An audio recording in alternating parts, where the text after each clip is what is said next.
Hey guys, this is Michael with the Jungle Gym Reviews. Today we're reviewing the much anticipated and much asked about Mikolo Anubis 2.0.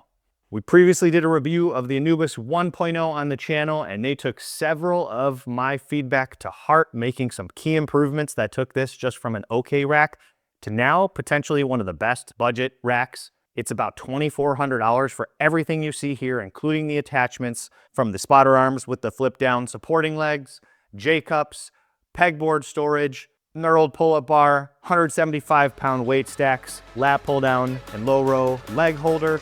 This thing comes with everything you need and nothing you don't, so let's check it out.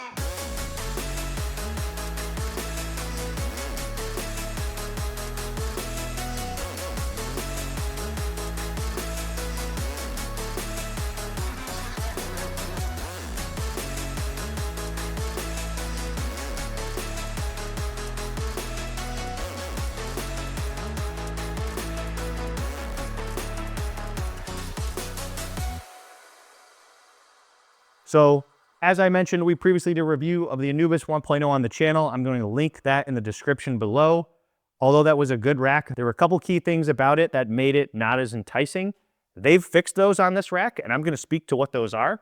First of all, this is a 3x3 rack, but it's 12 gauge steel. So most 3x3 racks that the industry standard is used to is 11 gauge steel. 12 gauge steel they use on here, that does a couple different things. One, it makes it overall cheaper, makes it easier to ship, so then you get a lower overall cost, which is absolutely perfect. Honestly, between 11 and 12 gauge, 99.9% of people are not lifting or using anything that is going to make a real life noticeable difference between 11 and 12 gauge. So do not stress out over the number. This is perfectly capable for everything you can throw at it. If you want to go on their website and see all the crazy weight ratings, it's something like 2,000 pounds maybe for the spotter arms and 1,200 pounds for the bench and stuff like that. Point being, this is a very capable rack. And now what makes it capable, again, is the 3x3, but they now have 1-inch holes on the sides. The last rack, the 1.0, only had, I believe it was either 1/2 inch or 5/8 inch holes. So it did not allow you to take something like the J-cups from the front and put it on the side. Obviously J-cups are maybe a bad example, but any other sort of 3x3 attachments that you want to mix and match on here, now because it is the exact same 3x3 as any other 3x3 with the offset holes on the front and the side, attachments are now mix and match compatible, which is fantastic. I actually recently did a video of the GetRx RX3 new Tornado attachments. Those are made for metric 3x3 racks. This is also a metric 3x3 rack. So the exact same hole size and hole spacing as GetRx, as Titan Fitness, as Rep Fitness, which means now, because they're universal and they all have the 1-inch holes, you can mix and match any attachments and stuff between them. If you want to put Rep Fitness spotter arms on here, you could do that, or vice versa. So that in itself is a huge upgrade, because now this is pretty much a truly universal rack, whereas before it was 1 inch on the uprights, which meant it was only limited to front-mounted attachments only. As far as overall size and profile, we are showing it here with the spotter arms fully out. The spotter arms are one of the things they advertise heavily on here. I personally find them to be a little bit annoying just because of all the different adjusting points. And there's probably at least 5 or 10 other spotter arms that I prefer. The reason being because they have this adjustable leg, which flips up when you're not using it, and you put this little D10 pin to lock it in. So this is how the spotter arm, you can use it like this, or when you go to store it on the rack, you keep the arm, that little stabilizing leg, flipped up. It's meant for a couple of things. When you flip it down, it has an adjustable leg, so you can level it to the floor or whatever height you're at. So if you want it this high, the leg will slide down further with this little pop pin. They do that for safety and stability. So then when you're throwing a lot of weight off the front of the rack on this spotter arm, it's about 2 feet long, you're creating a big lever for the rack. And since it's not that deep front to back, there is a tipping risk. However, I personally just find it a little bit annoying. They include it for the price. Everything here is included for the price, by the way. Everything from the J-cups to the spotter arms to the built-in pegboard we'll talk about, and all the attachments, all of that is included for the price, which is $2,400 for this version. This is the Elite, they call it. They have the Standard, which is actually the exact same thing, just instead of these 175-pound weight stacks, they just have plate-loaded trolleys. which saves you a ton of money. I think it's in like the mid-teens, maybe like $1,500, $1,600. So if you're looking to save quite a bit of money, you can go the plate-loaded route. Personally, I recommend people to go the selectorized route over time. I've been the plate-loaded machines everywhere in my gym, and after about 3 years, 4 years, it does tend to get a little bit annoying, but obviously that depends on your own budget and price range and everything. So this again is the elite version. They do have one higher version, which is the exact same everything, but they actually offer a Smith machine there. So that's called the ultimate. And the rack is actually a little bit deeper. So right in between where the normal guide rods would be here and the front of the uprights, they actually have a drop-in Smith machine. So if you like Smith machines, if you like Smith machine training, that's great. One thing to note though, is you cannot retrofit this version, the elite, with the Smith machine because it doesn't have enough depth between the guide rods and the cross members. So if you want the Smith machine, I think it's $2,800. So for $400 more, you can get a Smith machine. If you're already in that price range, budget range, I recommend to do that because $400 is the cheapest Smith attachment you could ever get, period. I personally haven't used it. Obviously, I don't have the version with the Smith machine, but Smith machines are kind of hard to mess up. Yes, there might be limitations, but honestly, for $400, I would totally pick that over not having a Smith machine. Just know then the front posts of your rack and the actual depth is going to increase just a little bit when you do add the Smith version on the Ultimate. On this Elite version, I mentioned it comes with the 175-pound weight stacks. That's going to be actually the next big upgrade they did over the last model. I think it was somewhere around 150 pounds. This is 175 pounds. You'll see it is 170 to the bottom weight here. And on top, you actually have this removable 5-pound half plate adder weight. So this is pretty cool. It's just some sort of like rubber coated little weight here. This is 5 pounds. So this is how you get in between the 10-pound increments. It is a 2-to-1 ratio though. So although it lists 170 pounds, because that's how much the weight stack is, what you're actually feeling at the cable end is only half of that, which is very traditional for functional trainers or cable systems because you get a little more cable travel off the front, and then you're able to get the 5-pound increments. So when I have 50 pounds selected here, I'm actually feeling 25 pounds. When I have 130 pounds, I'm actually feeling 65 pounds, etc. This is great for functional trainer style. This is very true of every single, pretty much almost all functional trainer machines that exist. Yes, there's some of them that are 4-to-1, or maybe some of them that are 1-to-1. Most are 2-to-1 for a good reason. And how it feels is so good. I was blown away by this. Almost every cable system that I can think of that I've reviewed and I've used, when it's on the budget side, when it's in a budget category, in the budget range, the first thing to go and the first thing you notice is the cables. The cable system feel and smoothness is proportionally decreased as much as the price is compared to like some of the nicer systems. This has aluminum pulleys on here, which everyone gets super hyped up about. Aluminum pulleys are the greatest. Aluminum pulleys are by itself don't really change too much because it has to do more with the bearings inside the pulleys, the cable width itself, and all the different friction, the cable routing. There's so many things that go into making cables feel smooth. And the last version, although it also had aluminum pulleys, honestly, it just wasn't very smooth. And I called that out in the review. I said, it just feels okay. This though, feels fantastic. I'm talking snappy, just as good as any top of the line cable system that I have here, whether that's a GetRack system, whether that's the Rep Aries 2.0. This feels right on par with that. I could not believe that, to be quite honest. So we're talking, let's say 8.5 out of 10. Maybe something like the Rep Aries is 8.5, 9. Some of those other ones are 8.5, 9. I mean, this is really, really good for the price range. I have not had such smooth cable system out of a budget piece ever. So that in itself to me is just moves it way to the top of the list as far as being worth it for the price. The other thing, because you use this as a functional trainer all the time, you have these front uprights, which are the functional trainer trolleys. And just like most industry standard options we have now, there's some sort of pop pin and some sort of rollers or a trolley system. This has 4 rollers in all 4 corners to slide up and down, and it slides very easy, very smoothly. You can see I'm doing this with one hand. The trolley itself doesn't weigh that much, and then the rollers just help it glide up and down. And when you find the height you want, you let go of that pop in, and now it's locked in. There's no like secondary latch or lock or anything, which again is pretty standard. Set to the height you want, all the way up here to down there. You know, we're talking somewhere in the When this is in the highest range, this is somewhere around like 74 inches to the center of the cable. And when you're in the lowest range, somewhere around, let's say 16 inches or so. So you have that range to work from. Very adequate height, very adequate size when it comes to functional trainer.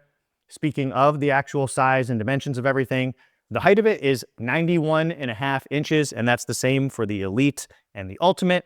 The front to back depth of this version, the Elite, again, with no Smith machine, so it's going to be the same for the plate loaded version, the standard, is 28 inches if we're just talking about the rack itself. So from the back of the back cross member to the front of the front cross member is 28 inches, which is honestly, in my opinion, some of the best depth for power racks. I actually have done a video where I make like the Ultimate compact power rack, which I will also link in the description below. I like to do like 16-inch cross members, so 16 plus a 3-inch front post and back posts. So we're talking like 22 inches. I like the more compact racks because then they don't take up all the rest of your gym space, so you can do more other things as long as it's stable, as long as it has space for storage, and that's really all you could ask for. It's a 42.5-inch interior width. Again, it is metric 3x3. So if we take 42, add 3 inches on one post, 3 inches on the other, 48.5 inches exterior width. So plenty of overall room as long as this can fit in your ceiling considerations. The pull-up bar, though, is a little lower than that at 7 feet, so 84 inches, so about 7 inches shorter than the maxed height. The pull-up bar is another thing I really like. They haven't changed it at all as far as I know from the 1.0. It's lightly knurled, as you would want for a pull-up bar, and it's got all the different grip options. So this is honestly fantastic.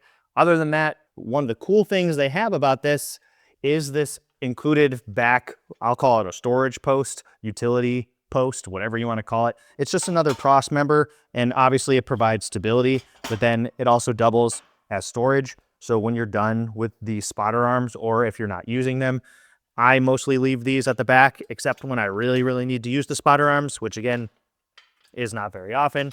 So I think it's nice to have the storage in the back, so that way you can get these out of the way, you can keep your nice compact profile, and still get your bench in here, get everything you need in order to incline bench everything else. The other thing they include, as I mentioned, is this pegboard storage. They had this on the 1.0 as well. It's not anything to write home about, but it gives you some way to get attachments off the ground, which is always a huge thing, and then you don't need to drill on your wall, you don't need anything else. So I like that. I wish they offer more options for you to buy this, maybe a la carte if you wanted to add a second one. And then maybe if you wanted to install this post a little bit lower, you could still use your spotter arms, stuff like that. But overall, I mean, everything about this rack, if you took a different branding and put something on it, let's say your favorite, insert favorite brand here, you would not know this is a budget rack. You'd not know this is 12 gauge steel. You would not know that these aren't some of the just very smooth trolleys and very smooth cable system, cable pulleys. So I think that's exactly what they're going for, is how can we maximize overall functionality, get people the things they need, don't get people the things they don't need. Now, as far as improvements on this, there are a couple things that I would still like to see. They did increase the weight stack. So yes, now you have 175 pounds instead of 150, but since it's a 2-to-1 ratio, it's halved still. So when you go to do things like a lat pull down, even though they include a lat pull down bar, you're talking about 87.5 pounds is all you have for that max weight. So that's where you have to get something like I've recommended in the past, a weight stack adder pin. This is from Bear Steel Equipment Company. It's magnetic. You put it in any of the plate slots, and then you're able to load Olympic plates on the side. This can fit about 3 Olympic weight plates, so that's 135 pounds. Now you add that to the 170-pound stack or 175-pound stack. Now you have something in the 310-ish pound range, which halved is now 150 pounds, which is a little more adequate for lat pull downs. They at least recognize that people also want to do lat pull downs on low rows. Another thing I called out last time, because it's just kind of awkward and hard to do them from here with, you know, no real place to block yourself in or hold yourself down. So that's where they included this really nifty dual lat pull down leg holder and low row foot plate attachment. You put it on any hold in the upright. It's got a safety pin underneath it so it doesn't slide out of the way, so it mounts just like a J-cup would. This little pop pin allows it to When it's in this upright mode, this is for your feet. When you're doing some sort of low row, you roll up a bench, or you can put it lower, put it on the floor. And when you want to do a lat pull down, you pull this pop pin, and the padding is now on top of your knees to hold you down. So you can do lat pull downs comfortably, as long, again, as you have some sort of way to add more weight. I would like to see them include a weight stack adder pin like that. A lot of companies have like very generic aluminum versions. They don't cost that much for them to provide, so I would like to see them do that.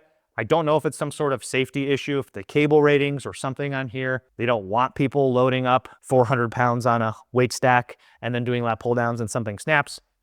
Obviously, I don't know. I can only speculate. For me, when I want to do heavier things, I need to use a weight stack adder pin, but again, do so at your own risk. The only other thing on here that I can really complain about is when I received this, we were putting it together, we found that one of the weight plates was actually not all the way drilled through, so they had to send me a whole new weight plate. So my 160 pounds on one of the sides, this spot where you actually put in the magnetic selector pin had no hole drilled through the other side, so you couldn't actually get the selector pin through.